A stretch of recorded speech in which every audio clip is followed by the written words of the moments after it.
Yes. There's been a Western bias in much of the research that has been done in not only in intercultural communication, but also in the studies that have been done of business language. A lot of the models, theoretical models that have been used to explain what's happening in intercultural communication or explain what's happening in business communication have originated in the US.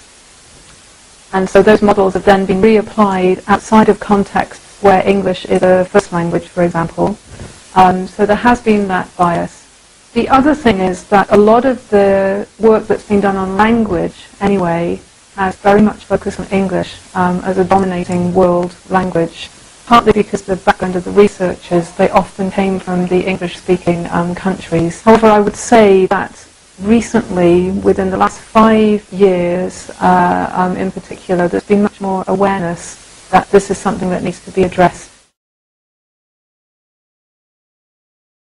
Anglo-Saxon cultures, they're possibly the most relevant to the Indian scenario. Yes, there's a way of looking at Anglo-Saxon business and then Anglo-Saxon communication styles as one whole, which of course it is not true at all. That's rather like taking India as one whole without taking into consideration that what happens in the north of India may be very different from the south or the east from the west.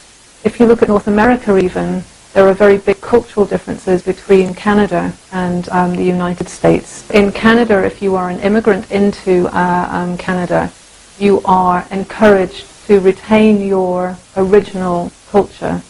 In the United States, there's much more of an encouragement to become an American.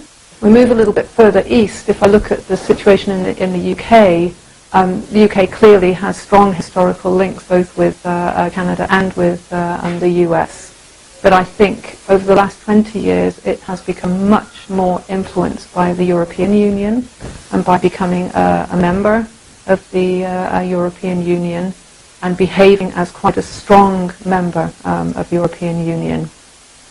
And then if we move to the other end of the world and we look at the Australasia, so New Zealand and Australia, again over the last 2 decades there's been a very great influence of the countries in the Asia-Pacific region.